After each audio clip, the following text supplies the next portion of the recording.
नमस्कार। हम पिछली कक्षा में इंडक्टिव इफेक्ट को लेकर हम चर्चा कर रहे थे। आज हम पढ़ने वाले हैं इंडक्टिव इफेक्ट के अनुप्रयोग कि किस किस बातों यानी कि किन किन बातों का निर्धारण इंडक्टिव इफेक्ट करता है। तो यहाँ पे देखिए, यदि मैं आगे चर्चा करूं इंडक्टिव इफेक्ट की, तो अपन ने पिछली कक्षा में भी देखा था कि वो कार्बोकैटायन के स्थायित्व का निर्धारण कर रहा था कि किस प्रकार से कर रहा है, उसकी हम चर्चा करने वाले हैं। तो आज का हमारा टॉपिक रहने वाला है कार्बोकैटायन के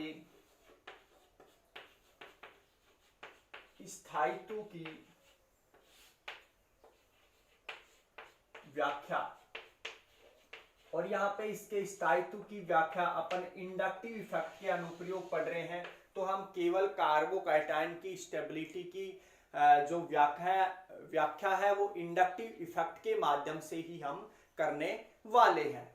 हमने देखा कि इंडक्टिव इफेक्ट है जो दो प्रकार से था, प्लस आई एंड माइनस आई। तो उन प्रभावों जो भी समूह हमने बनाए थे, प्लस आई कौन से प्रभाव समूह एंड माइनस आई प्रभाव समूह कौन से हैं, वो किस प्रकार से इंडक्टिव इफेक्ट का प्रभाव उन कार्बोकैटायन के ऊपर लगाएंगे और उसकी स्टेबिलिटी के ऊपर वो क्या प्रभाव लगाते हैं, उसको लेकर हम यहाँ पे आज चर्चा रखने वाले हैं।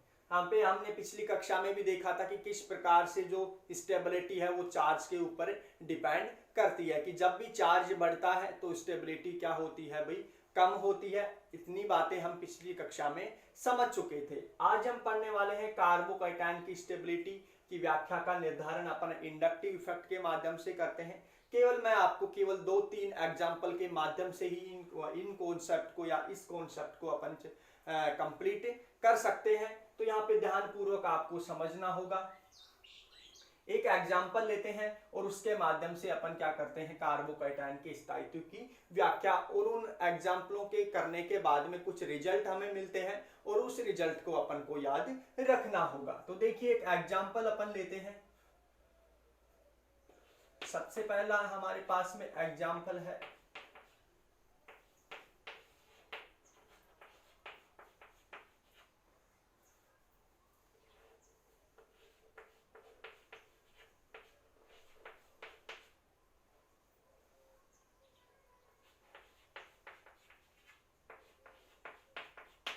देखिए, हमारे पास में केवल 2 एग्जाम्पल है और इन दोनों एग्जाम्पलों में बताना है हमें स्थायित्व का क्रम कि कौन सा कार्बोकैटायन सर्वाधिक स्टेबल है।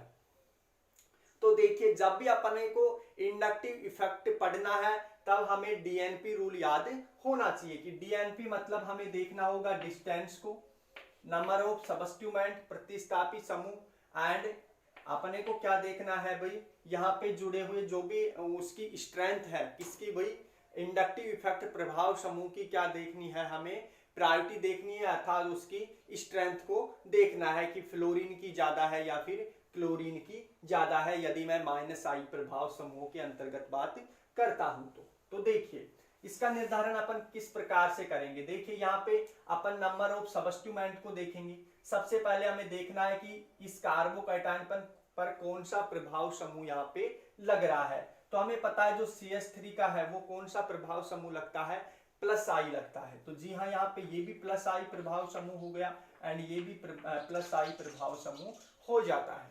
इसी प्रकार से इस कार्बोकैटायन को यदि मैं देखता हूं तो यहाँ पे देखिए, यहाँ पे केवल 3 यहाँ पे प्रतिस्थापी समूह है और वो तीनों के तीनों कौन से हैं, इंडक्टिव इफेक्ट प्लस आई प्रभाव समूह होते हैं। तो यहाँ पे मैं बात करता हूं तो देखिए रिजल्ट क्या निकलता है यहाँ पे इन बातों का। यहाँ पे देखिए बी के अंतर्गत यदि मैं बात करूं तो देखिए ये क्या करता है, इलेक्ट्रॉन रिपेल ग्रुप है, इलेक्ट्रॉनों को रिपेल करता है इस प्रकार से।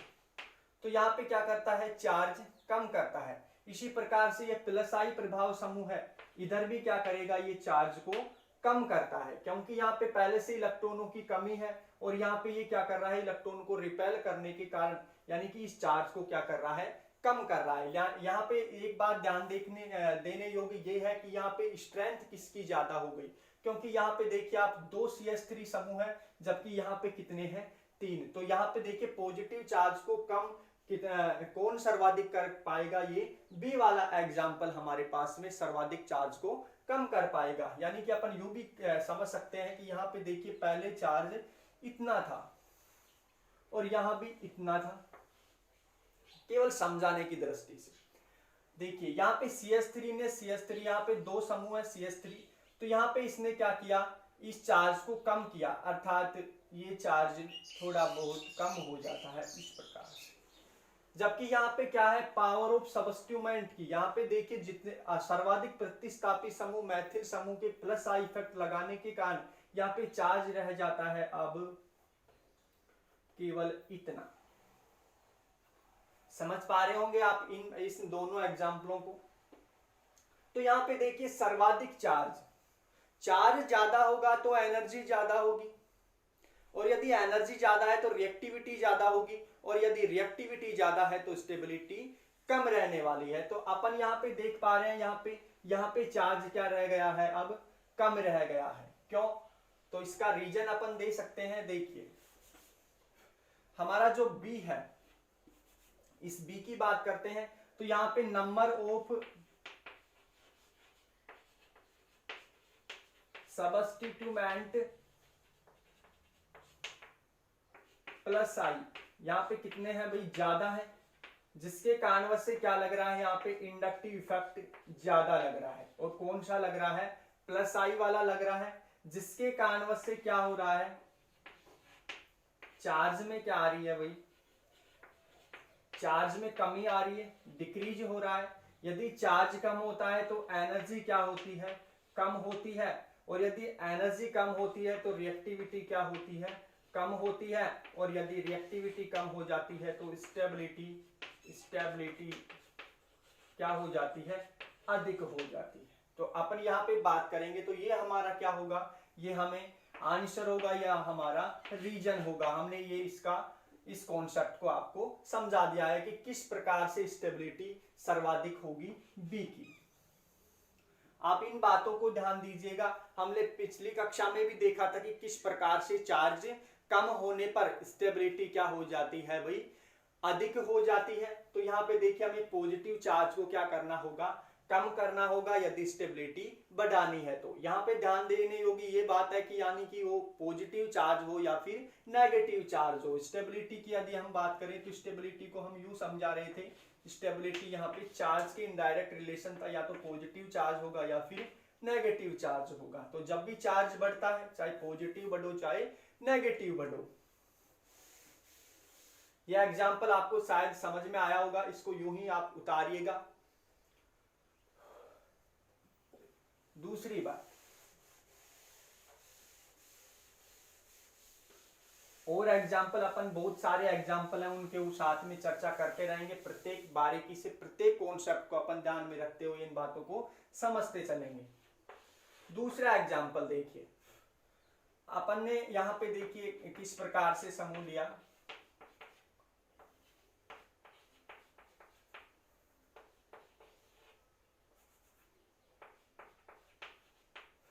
हमारे पास में एक कार्बोकैटायन, इसको ए दे देता हूं, ये दूसरा एग्जाम्पल है हमारा, सेकंड एग्जाम्पल। और एक एग्जाम्पल यहां पे मैं लेता हूं इस प्रकार से,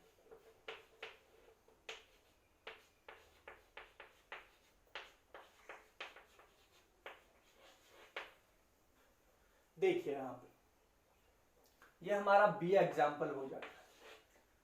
यहां पे आप अंतर करना सीख जाएंगे कि प्लस आई एंड माइनस आई। तो देखिए यहाँ पे देखिए एथिल समूह है, आपको देखने में लग रहा होगा कि इसका प्रभाव समूह कौन सा लगता है, प्लस आई लगता है, अर्थात इलेक्ट्रॉनों को क्या करता है, रिपेल करता है।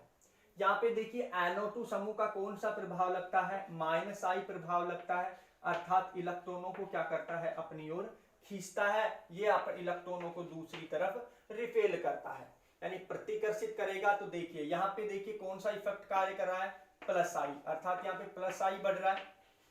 तो यहाँ पे मैं कह सकता हूं प्लस आई बढ़ रहा है तो इलेक्ट्रॉनों का क्या बढ़ रहा है भाई, रिपल्शन, इलेक्ट्रॉनों का रिपल्शन बढ़ रहा है। यदि इलेक्ट्रॉन रिपेल हो रहे हैं तो यहाँ पे देखिए दूसरी बात, यदि इलेक्ट्रॉन रिपेल हो रहे हैं तो यहाँ पे देखिए चार्ज में क्या आ रही है, कमी आ रही है, क्योंकि पॉजिटिव चार्ज कमी को दर्शाता है यहाँ पे। तो देखिए रिपेल होगा तो ये पॉजिटिव चार्ज कम होता नजर आएगा आपको। तो यहाँ पे देखिए अपन कह सकते हैं चार्ज में क्या आ रही है, चार्ज विल बी डिक्रीज। यदि चार्ज कम हो जाता है तो एनर्जी क्या हो जाती है भाई, कम हो जाती है। यदि एनर्जी कम हो जाती है तो रिएक्टिविटी क्या हो जाती है, कम हो जाती है। एंड अपन यूं कह सकते हैं कि रिएक्टिविटी जब कम हो गई तो स्टेबिलिटी क्या हो जाती है, बढ़ जाती है।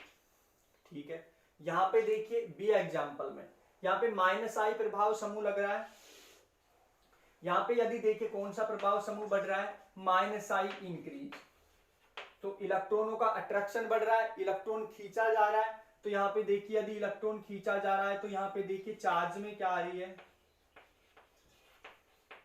यहाँ पे देखिए पहले से इतनी कमी थी, अब यहाँ पे इलेक्ट्रॉनों को खींचने के बाद में और ज्यादा कमी हो गई। तो यहाँ पे देखिए चार्ज क्या हो रहा है भाई, यहाँ पे बढ़ रहा है। अर्थात कौन सा चार्ज बढ़ रहा है भाई, पॉजिटिव चार्ज बढ़ रहा है।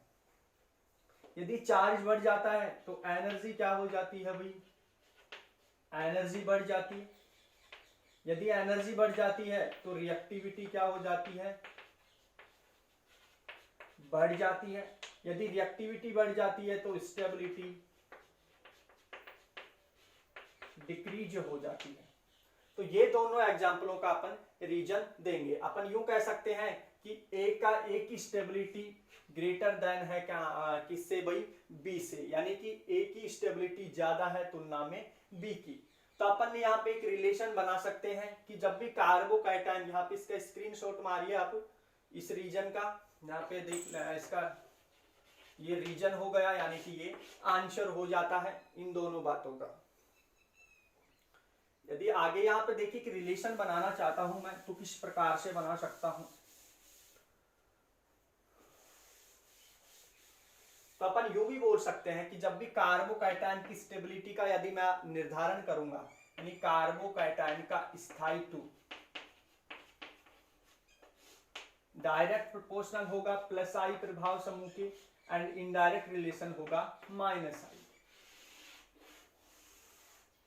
यानी कि जब भी +I बढ़ेगा, जब भी +I बढ़ता है तो चार्ज क्या होता है भाई, चार्ज होता है कम।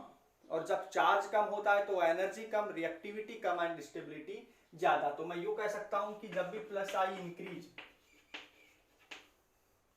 तो क्या होगा, +I बढ़ रहा है तो +I बढ़ने से क्या होने वाला है भाई, चार्ज में क्या रहने वाली है, चार्ज कम रहने वाला है, रिएक्टिविटी क्या रहने वाली है, कम रहने वाली है, एंड स्टेबिलिटी क्या रहने वाली है, ज्यादा रहने वाली है। जबकि यहाँ पे देखिए -I की बात करूं तो -I जब भी बढ़ेगा तो -I बढ़ेगा तो क्या बढ़ेगा भाई, चार्ज बढ़ेगा, क्योंकि ये क्या है, इलेक्ट्रॉन आकर्षी समूह हो गया, इलेक्ट्रॉनों को खींचेगा, जिसके कारणवश से उस कार्बन के ऊपर क्या बढ़ा देता है, चार्ज को बढ़ा देता है, जिसके वजह से क्या बढ़ने वाला है, यहाँ पे चार्ज बढ़ने पर क्या बढ़ने वाली है, रिएक्टिविटी बढ़ने वाली है, और स्टेबिलिटी क्या रहने वाली है, कम रहने वाली है। तो ये अपन रीजन दे सकते हैं, या ये बात अपन याद कर सकते हैं कि कार्बोकैटायन का स्टेबिलिटी की यदि बात करूं तो डायरेक्ट प्रोपोर्शनल होता है +I प्रभाव समूह के, और इनडायरेक्ट रिलेशन होता है किसके साथ में,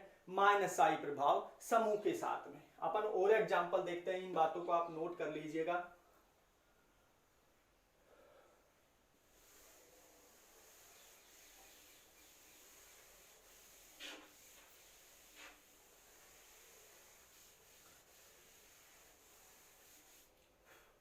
देखिए यहाँ पे और एग्जांपल लेते हैं अपन।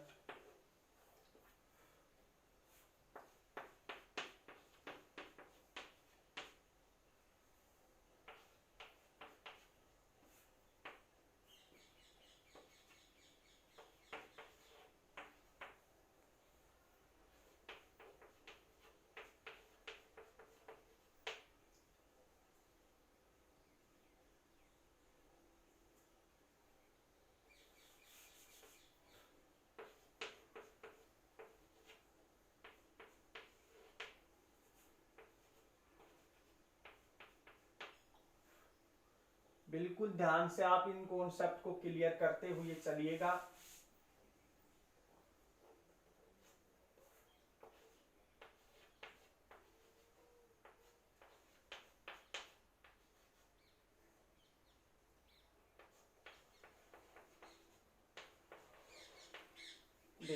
हमारे एग्जाम्पल है यहाँ पे ए एंड बी एंड सी।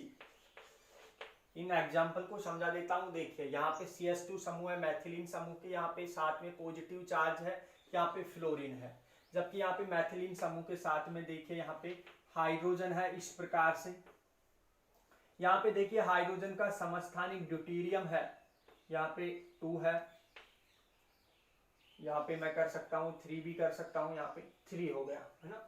तो फिर इसके बाद में देखिए इस प्रकार का कार्बोकैटायन है। तो हमें तीनों में बताना है कि किस कार्बोकैटायन की स्थायित्व का क्रम सर्वाधिक है। तो क्वेश्चन इस प्रकार से लिख सकते हैं कि निम्न में से सर्वाधिक या फिर स्टेबिलिटी का सर्वाधिक स्थायित्व के क्रम में व्यवस्थित कीजिए। तो हमें देखना होगा यहाँ पे ए को यदि हम देखें तो फ्लोरीन है, तो फ्लोरीन का यहाँ पे कौन सा इफेक्ट लगता है, -I। जबकि यहाँ पे देखिए इस समूह को देखना होगा तो हमें पता है कि हाइड्रोजन, और हाइड्रोजन का जो इंडक्टिव इफेक्ट है, तो हाइड्रोजन का इंडक्टिव इफेक्ट लगता है क्या भाई, 0 लगता है।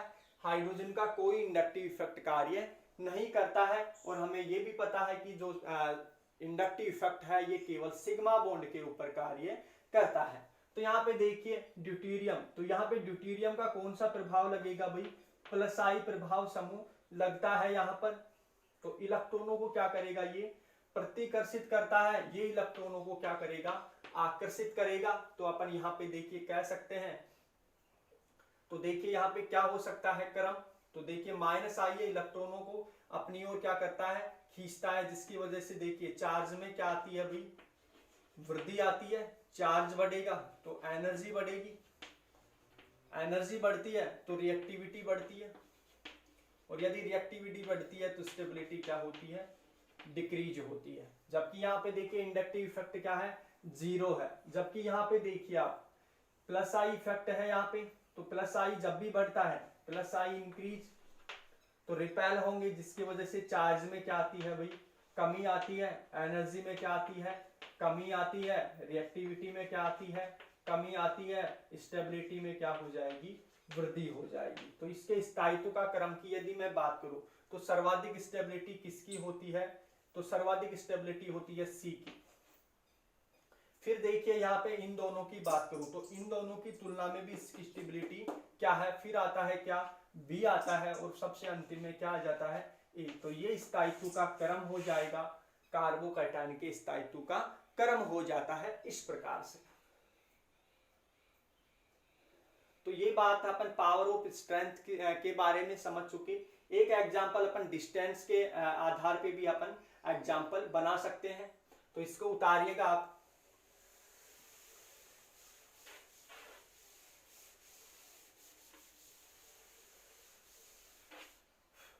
देखिए एक एग्जांपल लेते हैं अपन, डिस्टेंस की बात भी अपन समझ लेते हैं यहाँ पे। तो हमारे पास में ये कार्बोकैटायन है इस प्रकार से,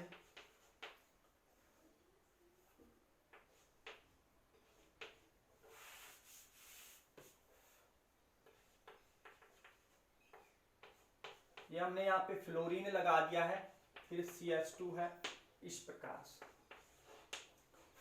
दूसरा एग्जांपल ये हमारा A एग्जांपल हो जाता है यहाँ पे, एंड यहाँ पे B हो जाता है। देखिए ये फ्लोरीन हो गया, CH2 CH2 CH2 and CH2। अब हमें देखना है दोनों की स्टेबिलिटी का ऑर्डर, कि किसकी सर्वाधिक स्टेबिलिटी है, क्योंकि हमें पता है कि जब भी इंडक्टिव इफेक्ट में -I लगता है तो स्टेबिलिटी कम होती है। तो देखिए यहाँ पे देखिए सर्वाधिक, हमें पता है कि इंडक्टिव इफेक्ट होता है वो डिस्टेंस के ऊपर डिपेंड करता है, यानी कि अपन क्या बना सकते हैं relation, I indirect proportional D, यानी कि जब भी D बढ़ता है तो इंडक्टिव इफेक्ट क्या लगता है भाई, कम लगता है। तो इस रिलेशन के बाद में यदि हम समझना चाहें तो देखिए यहाँ पे हमें पता है फ्लोरीन का कौन सा प्रभाव लगता है, -I प्रभाव समूह लगता है, जबकि इस फ्लोरीन का भी कौन सा प्रभाव समूह लगता है, -I प्रभाव समूह लगता है। तो अपन यहाँ पे देखिए, यहाँ पे डिस्टेंस की बात करें तो यहाँ पे देखिए इसकी डिस्टेंस भाई आपको नजर आ रही होगी, डिस्टेंस क्या है भाई, कम है, यानी कि डिक्रीज है। तो अपन कह सकते हैं कि यदि डिस्टेंस कम है तो इंडक्टिव इफेक्ट क्या लगता है भाई, ज्यादा लगता है। और ये कौन सा इंडक्टिव इफेक्ट प्रभाव समूह हो गया, -I प्रभाव समूह हो गया। अब यहाँ पे देख पा रहे होंगे आप डिस्टेंस क्या है, ज्यादा है, अर्थात मैं यहाँ पे इंडिकेट डी से कर रहा हूं तो डिस्टेंस ज्यादा है, तो डिस्टेंस ज्यादा होने के कारण माइनस आई प्रभाव क्या लगता है, यहाँ पे कम लगता है।